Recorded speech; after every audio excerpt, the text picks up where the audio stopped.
Welcome to the Breakaway Artist Society. Let's go! An independent podcast for independent artists by independent artists. Watch the show, y'all. Welcome to the society. Peace, everyone. Welcome back to another episode of the Breakaway Artist Society podcast. I am your host, 1AM. And it is a solo episode today, but I want to definitely do more of these just because I have a lot of different ideas and resources that I want to share, tips and tricks and all that stuff, and just different things that I want to talk about. And sometimes it's a little hard to do that on an interview. So with that out the way, if you don't know me, again, my name is 1AM. My real name is Cassidy. I am an artist. I am also a mix engineer, music production, beat making, a lot of different things that I do, a lot of different hats that I wear.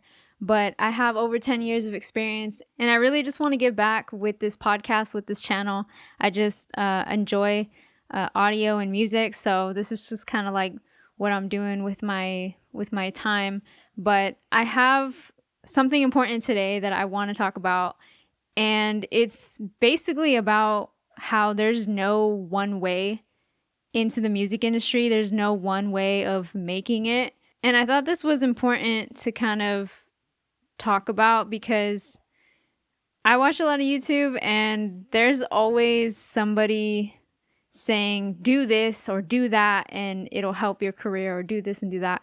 And there's always, people looking for a secret or a blueprint to make it in the music industry. But the honest truth is that there isn't one. And honestly, like what works for one artist does not work for another. And the truth is you have to really create and pave your own way in this music industry. And the reason for that is because everybody is different. Every artist has a unique style, a unique story. That's just art, you know what I mean? So one of the main points that I wanted to kind of just highlight is that there's a lot of artists that have been doing this for some time, and they, it's easy with social media to get in this mindset of like, I wish I was there, or I wish I was further along in my career. And with social media, it just kind of amplifies that whole thing where you're comparing yourself to other artists. And, sometimes you're like kind of thinking like, okay, they're doing this and that, I'm gonna try that, and it just doesn't work out. And then you get upset or you get discouraged. And that's kind of like one of the main points that I want to highlight, is that you can't replicate someone else's success, but there are practical principles to take note of and to try to like implement into your career. And I think one of the biggest things that you have to take note of is that, yes, someone else's success cannot be replicated to you because there's different factors from every artist. Like I said, there's timing, there's the genre, there's possibly luck, there's energy, there's your fan base, there's your location, there's your strategy, there's even like your team and your support. There's a lot of different factors that can shape where you are now. And maybe some of those factors, practically speaking, can be fixed to help push you more forward. But I think the other thing too that I want to highlight in this point is that you have to have a foundation. I've been really disappointed with finding an artist like on Spotify or YouTube, loving like one song and going to try to look for the rest of their music, and they have no catalog. They have nothing. They just literally have one hit song. And there's a lot of like one hit wonders or two hit wonders, and it's disappointing. And I have a quote from Russ that would even help push this point further. He says, "I try to tell artists you don't have to try to get a song that immediately takes off. I have damn near 500 songs out, and I think 3 of them have." And he said that back in June this year on a Billboard interview. And that's kind of the point, is like you want to also, as an artist, build a foundation for yourself and have a catalog. You want to have a catalog, you want to have skill, and in order to gain skill, you have to do things and make mistakes and learn from these things. Honestly, like that's the whole thing too, is like the process of it all. being able to look back and see all the progress that you've made, all the mistakes and pitfalls that you've gone through, and making it over. And that's another thing of why when you hear someone's story of how they made it, that's the biggest thing that's inspiring, is that they've gone through all these things. And yeah, there's a lot of artists also that won't tell you those different things, and it kind of sucks, but sometimes they just make it seem like it just happens overnight. And honestly, that's just not true. The second point that I thought was important to highlight was that every artist is unique and you have your own uniqueness. But yeah, if you're focused on trying to just sound like whatever's in the mainstream, it's really, really hard to stand out. I think there's an advantage to taking that sound and, reinterpreting it and making it your own. That way you do stand out, but you also have a familiar sound that, other listeners are familiar with. But if you're just like copying it straight up, like you sound like this person, you sound like that person, it's just easy for you to just get forgotten about. And like I was saying earlier about the different factors that make you who you are, these are the type of things that you can use as inspiration in your music, your influences, your background, and this is something that could shape your unique sound and set you apart from other artists. So my biggest thing for me is authenticity, and when the crowd goes left, I go right, and when everyone goes right, I go left. And I think sometimes it's easy to follow the crowd, but when you decide you don't want to follow the crowd and you want to try something different, you'd be surprised how many people can relate to it and how many people actually like vibe with it. One of my favorite artists, Missy Elliott, nobody still to this day, my opinion, but I don't care what you say, nobody to this day sounds like Missy Elliott or will ever sound like Missy Elliott. They'll just be copying her. And it's just cool to like see an artist that is so unique, and just there's not too many of them out there where that's what you get and you can't get it anywhere else. So one of the quotes I wanted to give for Missy Elliott was when she's talking about basically listening to today's music in her time. This was back in like maybe 2014, 2015. I think the lady or the dude asked her, like, do you listen to the radio? Do you listen to what's on today's top, songs? And she says, no, because I don't want to hear what's hot and feel like I have to copy it. I'll just make up my own thing. And another artist I wanted to highlight is Tori Kelly. She's a crazy singer, but she hasn't really been highlighted by the mainstream. And it's just kind of a weird question as to why. But honestly, I think it's maybe the way that she conducts her business as an artist, and it just doesn't vibe with the industry, because we all know how the industry is. But back in 2015 also, it's a little bit of an older quote, but she said, I want people to know that you're allowed to be modest and it work. And for her, she wanted to be a modest artist. She wanted to, present herself in the way that she wanted. And we already know how the industry is with over-sexualizing everything, and this just didn't vibe with her. So, there's just something about her pushing back on the industry that has made her just stand out even more. And you might argue like you don't listen to Tori Kelly. I started listening to Tori Kelly because I was like, oh yeah, like she's a crazy artist. And it was just kind of cool to see that even though she's not like super famous in the mainstream, like she's still very, very successful. She's still making music in her own way and not being tied down to the industry.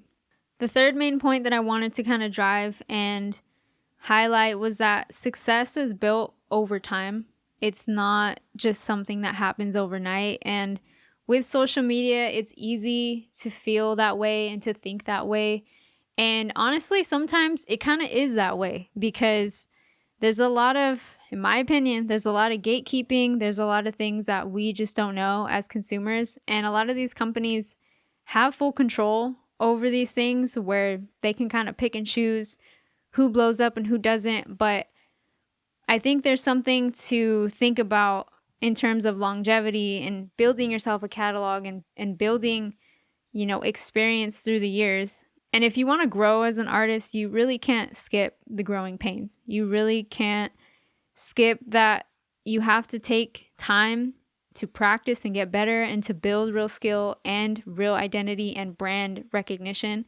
And one of the things that kind of ties into that is learning the business, because if you have a music career, you are a business. And if you are a business, you have a brand. And it's important to kind of understand the way all these things work.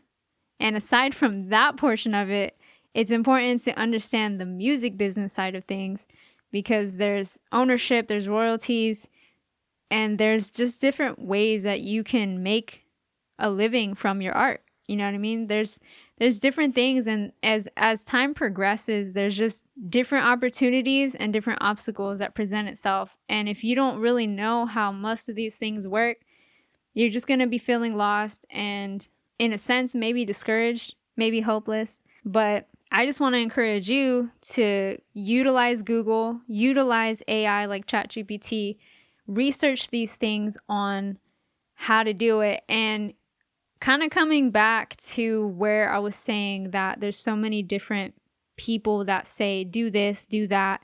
This is what worked for me. This is what didn't.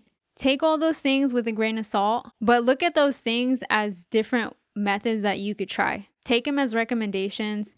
Try these things out, but don't do them and expect to have the same results as those same people, because again, take into account your factors.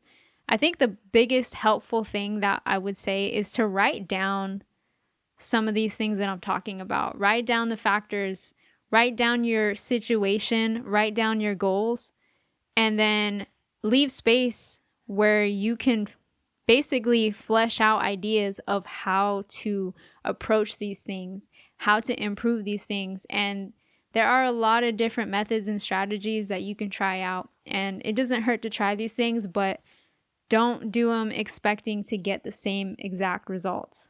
I got another quote from Mac Miller, rest in peace, talking about this very thing, where he says, I try not to think about what other people are doing as much. When I'm worrying about what Kendrick is doing or what Drake is doing or what Chance the Rapper is doing, it stops you from focusing on what you're doing. And this is probably one of the points that I'll drive in being careful with the way that you use social media, because it's easy as an artist to post something and then maybe your video doesn't do that well and you think, damn, I must be doing something wrong because this person posted this and they you know, their music's maybe not as good as mine, or blah blah blah, whatever the case is. Just because your video or your post didn't get enough engagement, that doesn't necessarily mean that you did something wrong. Sometimes it could just be a factor of the algorithm itself. And honestly, sometimes it could even make sense to double down. I don't mean it in terms of marketing, but because the marketing is a whole different thing. But in terms of like making music, there's an artist out here in the Bay. Some people may know him. Majority of people out here in California will know him, is E40. Everyone knows E40 because of his unique style. But when E40 started out, nobody was really vibing with his flow. Like, a lot of people just didn't get it. But he just kept doing it and he kept doubling it down. And it finally caught somebody's ear. You know what I mean? It finally resonated with people. And now E40 is just one of the Bay Area legends that nobody can replicate. People could try, but he's just an independent artist that did it his way and he made it work. So one of the key takeaways is honestly just, it's important to focus on your own growth and your own path. I'm a firm believer that God has blessed us with different talents and different aspects of our own unique lives, that it's important for us, in my opinion, to figure out how to know what you have, utilize it, set small goals, meet those goals, and continue to press forward into whatever direction that you're trying to go. And it's important to define what success looks like to you, because success looks differently to everybody, to every different artist. So I just want to add in a few additional points that I think would be helpful to kind of consider. After graduating school, what I learned about the music industry is that it thrives on networking, and there's just different opportunities that could be presented when you meet the right people and you network and you just put yourself out there. So that's one of the ways. The second way is obviously word of mouth. If you are an artist and you want to grow more, it's important to look around you and see who your support system is and ask them for help. I think that's probably one of the biggest things too about independent artistry, is that a lot of us want to do everything ourselves. But what I've seen and what I've come to realize is that if you want to be a successful artist, you really need a team. You really need to work together and have a support system. So that's why I kind of wanted to point out the word of mouth is better than paying for ads on Facebook or TikTok or whatever. Having your friends just say, yo, this song is dope, you should check it out, or whatever, like a street team or something. Having a team and a support system will really push you forward in your career. And then the last thing that I kind of wanted to share, and this is my opinion, but I've heard it from a lot of different professionals in the industry, is that your location can affect your opportunity. There's a reason why some of your favorite artists have moved from their hometown to a music hub, like say Atlanta, Georgia, or Nashville, Tennessee, or New York, or LA. There is just more opportunity in terms of being an artist and meeting the right people. But at the same time, there's also a lot of competition. So that's why it's kind of important to set yourself apart, to have a catalog, to have this experience. And once you go to these different places, you can start getting involved and start meeting different people. There's so many possibilities nowadays, especially with online businesses and stuff like that, that you can really make your own career. And I've seen a lot of independent artists, hire a team and set up tours for themselves, set up meet and greets for themselves. There's a lot of different things that can be done for you to find success and to be able to live off your art. And I just wanted to kind of just bring this to a close that, again, you have to pave your own path. There's no cheat code. There's a lot of practical methods and strategies that you could try, but it's not a one size fits all. You have to try different things. You have to be willing to make mistakes. And honestly, it's like, just enjoy the journey. Enjoy the journey. If you're not having fun, why are you making music? If you're not having fun, maybe you need to step back and reflect and figure out what's the next move. So I just wanted to reinforce that main idea that there's no cheat code. The only formula that works is the one that you create. You got to learn, you got to adapt, you got to stay consistent. You have to also be willing to accept the realities. And I think the last point is that being an independent artist doesn't mean being a lone wolf. You know what I mean? Being an independent artist just means that you're free from the chains of the industry, so to speak. You don't have to fit a mold and be bound to a contract or whatever. You basically can have the freedom to make your own route and to do the type of music that you want to do and try different things. But you just have to be willing to open your eyes to that. So I hope this podcast episode was helpful. I just want to provide resources, like I said, and just helpful things. These are kind of things that I wish I knew coming up as an artist. And I'm going to go ahead and leave a link of a free download of a worksheet that you can kind of fill out and get your thoughts on paper. And hopefully it'll just kind of help you get a feel for where you are and where you want to be as an independent artist. Again, this podcast is independent. If you would like to support it, if you enjoy this content, feel free to donate. That would be much appreciated. Or if you'd also like to support the channel, you can subscribe, give us a like, and share this video with another independent artist. Once again, my name is 1AM. You were listening to the Breakaway Artist Society podcast, and we'll see you guys in the next episode. Peace.